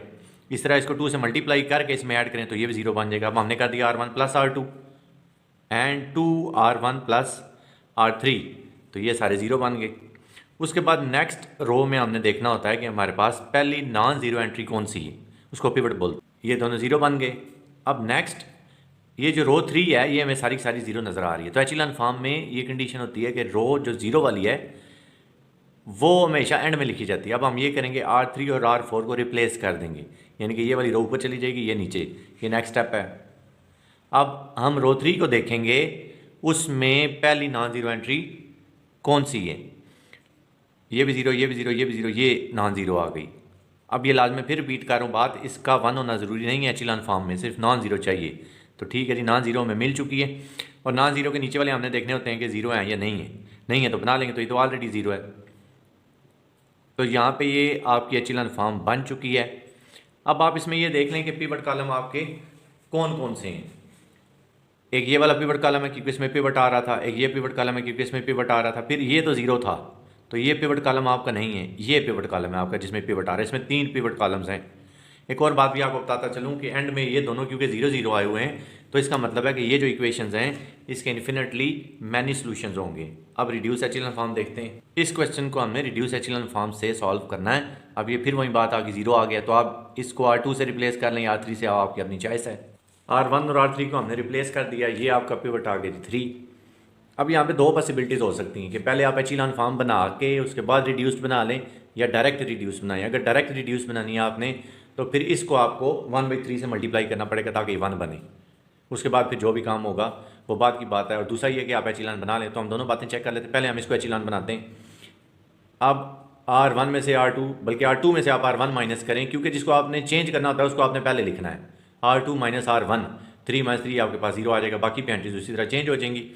आप पिवट के नीचे वाली सारी 0 बन गया। अब नेक्स्ट रो में हम देखेंगे हमारा पिवट कौन सा है। नेक्स्ट रो में 2 पिवट आ गया, तो इसके नीचे वाले अब हमने 0 बनाने हैं जी। R3 माइनस 3R2, यानी कि R3 में से 3/2 टाइम्स ऑफ R2 माइनस करेंगे तो ये 0 हो जाएगा। उसी तरह बाकी एंट्रीज भी चेंज हो जाएंगी। अब रो नंबर 3 को हम चेक करेंगे, इसमें पिवट कौन सा है, इसमें ये 1 आपका पिवट बन गया। अब ये एचिलॉन फॉर्म बन चुकी है और इसमें 3 पिवट कॉलम है आपके, एक ये वाला, एक ये वाला और एक ये वाला। ये पिवट वाले नहीं है, ये नॉन पिवट कॉलम्स हैं। अच्छा, एचिलॉन तो बन गई। अब रिड्यूस एचिलॉन बनाने का आसान तरीका ये है, इसको आप 1/3 से मल्टीप्लाई करें, इसको 1/2 से मल्टीप्लाई कर दें, ये तो ऑलरेडी 1 है। जब 1/3 से मल्टीप्लाई करेंगे ये भी 1 हो जाएगा, इसको 1/2 से मल्टीप्लाई करेंगे ये भी 1 हो जाएगा, ये ऑलरेडी 1 है। ये हमारे पास रिड्यूस्ड एचिलॉन फॉर्म के करीब करीब हम पहुंच जाएंगे। अभी सिर्फ 0 वाली बात बाकी रह जाएगी। रो को जब हमने 3 से डिवाइड किया हमारे पास ये रो आ गई, दूसरी रो को जब हमने 2 से डिवाइड किया हमारे पास ये रो आ गई। अब हमने देखना है कि पिवट से ऊपर वाले नंबर भी ज़ीरो हों। इसमें तो ऊपर आई नहीं है, इससे ऊपर ये -3 इसको हमने ज़ीरो बनाना है, और ये हमारा पिवट कॉलम था, इससे ऊपर ये दो एंट्रीज हैं, इनको हमने ज़ीरो बनाना है। अब आपकी चॉइस है, जिसको मर्जी आप बना लें। तो 3R2 + R1, R2 को आप 3 से मल्टीप्लाई करेंगे और R1 में जब ऐड करेंगे तो -3 और +3 हमारे पास 0 हो जाएगा। अब ये दो नंबर्स आपके बच गए। तो R2 पे से आप R3 माइनस करेंगे तो ये भी 0 हो जाएगा, और R1 में से 5 टाइम्स R3 माइनस करेंगे तो ये भी 0 हो जाएगा। तो ये सॉल्व हो गया। ये हमारे पास अब रिड्यूस्ड एचेलॉन फॉर्म बन चुकी है। इसमें ये पिवट कॉलम है, ये पिवट कॉलम है और ये पिवट कॉलम है। अब आप ऐसे समझ लें, ये x1 है, ये x2, ये x3, ये x4, ये x5। अब इसमें x1, x2 और x5 ये जो तीनों हैं ये बेसिक वेरिएबल्स कहलाएंगे, और जिनमें पिवट नहीं है, x3 वाले कॉलम में नहीं है, x4 वाले कॉलम में नहीं है, उनको हम फ्री वेरिएबल्स बोलते हैं। यानी कि इसमें x1, x2 और x5 ये बेसिक वेरिएबल्स हैं, और x3 और x4 जो हैं ये फ्री वेरिएबल्स हैं, क्योंकि जब आपके पास इन्फिनिटली मैनी सॉल्यूशंस बन रहे होंगे तो ज़रा इन वेरिएबल्स को आप यूज़ करेंगे। जैसे ये क्वेश्चन है, अब इस क्वेश्चन में वो कह रहा है कि x1 और x2 जो हैं वो आपके पिवट कॉलम्स हैं, तो वो बेसिक वेरिएबल्स हैं, और x3 जिसमें पिवट नहीं है वो आपका फ्री वेरिएबल है। यानी कि आपके पास यहाँ से आपको नजर आ रहा होगा x1 - 5x3 = 1, x2 + x3 = 4 और 0 = 0, मतलब इन्फिनिटली मैनी सॉल्यूशंस।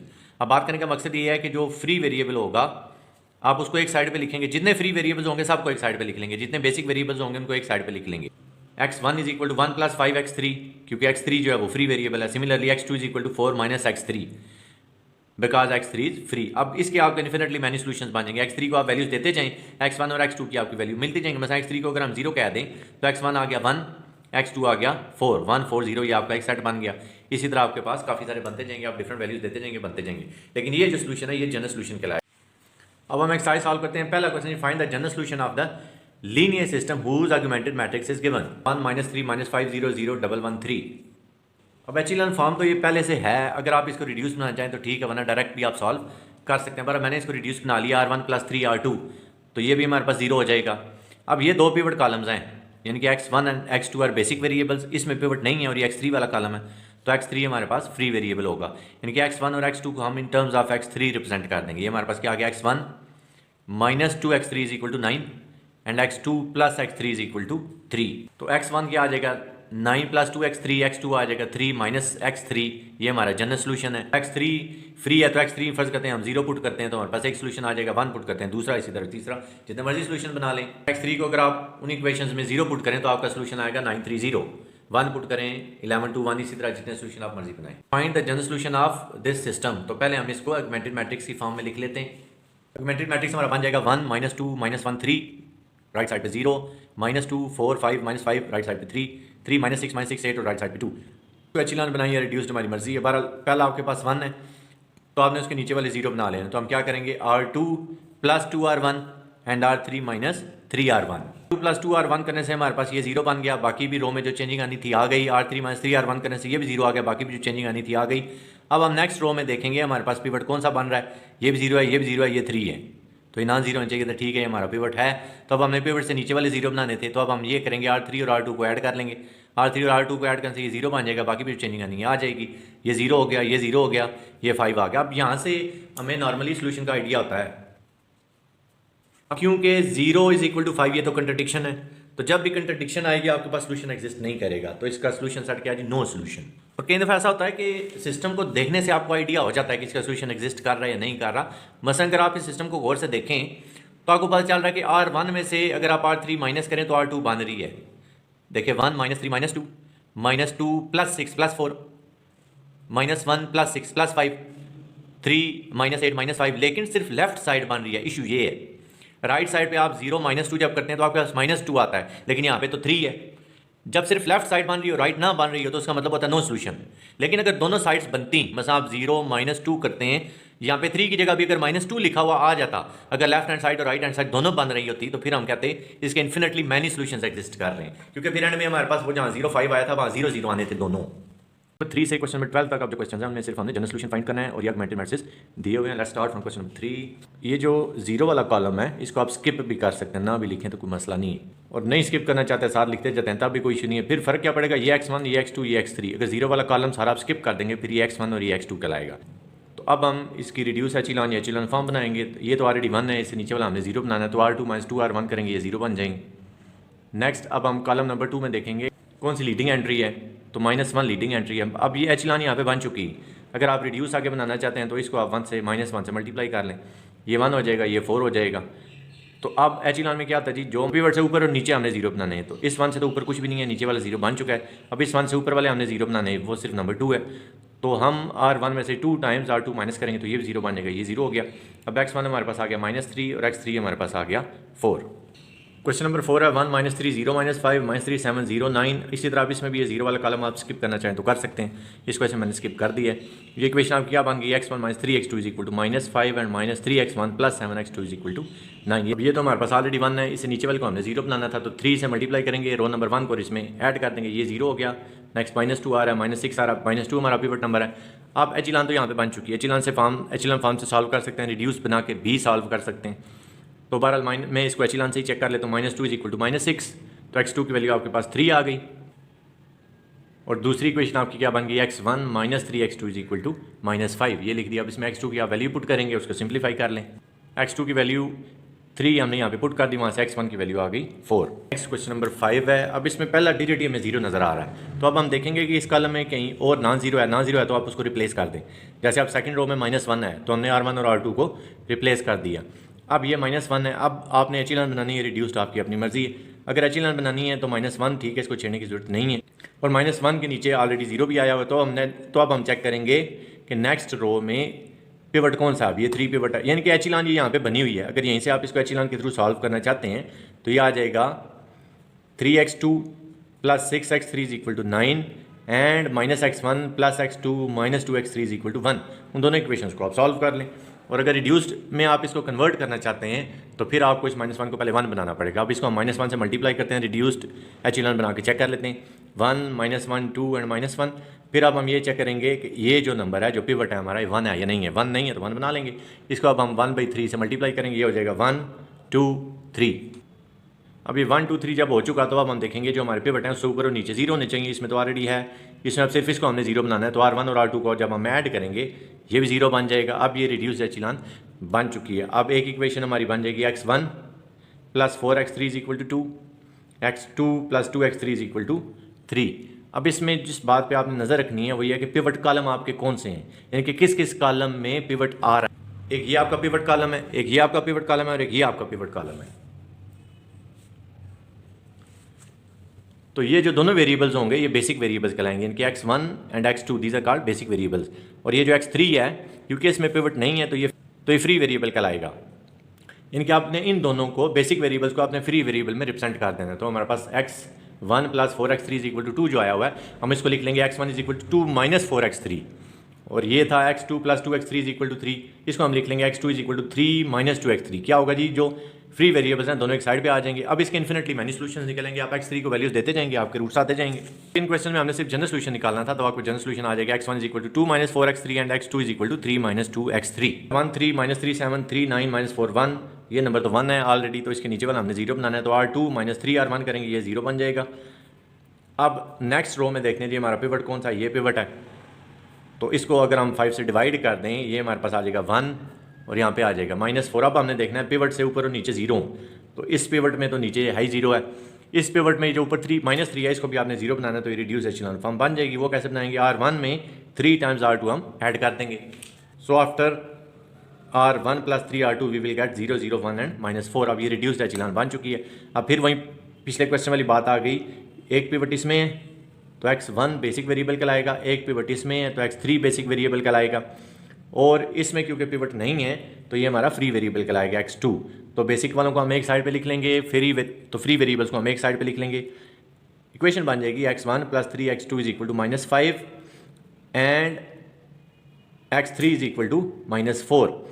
तो जब हम फ्री वाले को एक साइड पे लिखेंगे ये इक्वेशन बन जाएगी x1 = -5 - 3x2, ये हमारा जनरल सोल्यूशन आ चुका है। लेकिन अगर आपने आगे और सोल्यूशन फाइंड करने हैं तो आप x2 को डिफरेंट वैल्यूज़ देते जाएंगे, आपके डिफरेंट सोल्यूशन आते जाएंगे। आप इस सिस्टम का यानी कि जो सोल्यूशन आ रहा है वो इन्फिनिटली मैनी सोल्यूशन है। क्वेश्चन नंबर 7 है 1 2 -7 -1 -1 1 2 1 5।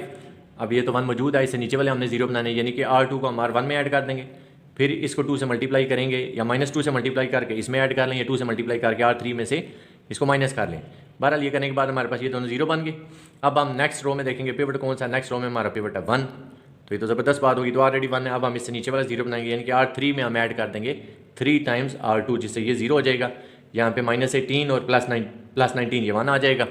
तो हमारे पास आ गई 1 2 -7 0 1 -6 0 0 1। अब ये जो लास्ट 2 डिजिट्स होते हैं ना, ये आपको बता देते हैं कि आपका सोल्यूशन किस टाइप का आ रहा है। अब यहाँ पे हमारे पास आ रहा है 0 = 1 विच इज़ अ कंट्रडिक्शन। ये तो कंट्रडिक्शन आ गई, तो इसका मतलब क्या है कि इस सिस्टम का कोई सोल्यूशन नहीं होगा, नो सोल्यूशन। अगर 0 नंबर 8 है 1 2 4 -2 -3 -5 2 1 -1, ये तो ऑलरेडी 1 है, इसे नीचे वाले हमने 0 बना लेने, R2 + 2 R1 and R3 -2 R1, ये 0 बन गए। अब नेक्स्ट रो में हम देखेंगे हमारा पिवट क्या है, पिवट है 1, ये तो ज़बरदस्त हो गया। अब इससे नीचे वाले को हमने 0 बनाना है, तो R3 + 3 R2 करने से ये 0 हो गया। अब बाई चांस ये भी 0 के पास आ जाता है जी, x1 = -2 एंड x2 = 3। अब क्योंकि हमारे पास यहाँ पे x3 तो है नहीं है, सिर्फ x1 और x2 है, तो इसका मतलब ये हमारे पास यूनिक सोल्यूशन आ गया है, x1 = -2 एंड x2 = 3। लेकिन अगर यहाँ पे भी ऊपर भी अब दोनों 0 0 आते तो फिर हम कहते हैं 0x2 = 0, तो फिर वो इन्फिनिटली मैनी सोल्यूशन होते हैं। अब जैसे ये क्वेश्चन नंबर 9 है, इसमें देखें ज़रा, ये जो लास्ट 2 रोज़ हैं, जब हम इसको एचेलॉन फॉर्म में कन्वर्ट करते हैं तो क्योंकि इसमें बेसिकली तो वेरिएबल्स तो 2 ही हैं, एक x1 वाला और एक x2 वाला है, तो यहाँ से अगर आपको वैल्यूज़ मिल जाती हैं तो ठीक है, वरना थर्ड रो जब वो आपको बात बता रही होती है, अब इसमें थर्ड रो भी 0 है, सेकंड भी 0 है, तो मतलब 2x1 - 4x2 = 3, it's mean and 0x2 = 0, it's mean we have infinitely many solutions. पहली इक्वेशन आ गई 2x1 - 4x2 = 3, तो आगे तो कोई इक्वेशन नहीं बन रही, यानी कि 0x2 = 0 सिर्फ बन रहा है। तो x1 को आप in terms of x2 represent कर लेंगे, तो अब x2 को आप वैल्यूज़ देते जाएं, आपके पास x1 की डिफरेंट वैल्यूज़ आती जाएंगी। ये वही बात आ गई 0x2 = 0 फॉर x2 = 0, तो जब यहाँ पे हम 0 पुट करेंगे x1 की वैल्यू 1 आ जाएगी, x2 की जगह 1 पुट करें x1 की कोई और वैल्यू आ जाएगी, x2 की जगह 3 पुट करें और डिफरेंट वैल्यूज़ पुट करते जाएँ, x1 की डिफरेंट वैल्यूज़ आती जाएंगी। नेक्स्ट है आपका क्वेश्चन नंबर 10। तो ये क्वेश्चन ऑलरेडी रिड्यूस एचिलॉन में मौजूद है, 1 से नीचे 0 बने हुए हैं, फिर ये नेक्स्ट पिवट था, इससे नीचे और ऊपर भी 0 हैं, फिर ये नेक्स्ट पिवट बन रहा है थर्ड रो का, इससे नीचे ऊपर भी ऑलरेडी 0 हैं। लेकिन यहाँ पे मसला ये है कि जो लास्ट 2 हैं ये आपको बता रही हैं कि 0x4, ये देखें x1 x2 x3 and x4, 0x4 = 1 या 0 = 1 which is a contradiction, it's mean no solution exist. Number 11, अब क्वेश्चन नंबर 11 में एचिलॉन फॉर्म ये ऑलरेडी बनी हुई है, सिर्फ रिड्यूस एचिलॉन के लिए यहाँ पे -2 जो है इसको अगर आप 0 बना लें तो रिड्यूस भी बन जाएगी, बाकी आप गौर देखेंगे आपको खुद ही बात क्लियर हो जाएगी। बहरहाल -2 को जब हम R1 + 2 R2 करेंगे तो ये 0 बन जाएगा। अब ये आपके पास रिड्यूस एचिलॉन फॉर्म बन चुकी है और इसमें पिवट ये 3 कॉलम है, पहला दूसरा और तीसरा, ये चौथा जो है ये फ्री वेरिएबल है। और यहाँ से भी आपको नजर आ रहा होगा 0x4 = 0, तो मतलब क्या है कि इसके इन्फिनिटली मैनी सोल्यूशंस होंगे, और x4 जो है वो फ्री वेरिएबल भी है, तो इसको आप एक साइड पे रखेंगे और बाकी जो तीनों बेसिक वेरिएबल्स हैं उनको आप एक साइड पे लिख लेंगे। बेसिक वेरिएबल्स की वैल्यू आप in terms of free variable बना लेंगे। 0x4 = 0, सो इन्फिनिटली मैनी सोल्यूशंस।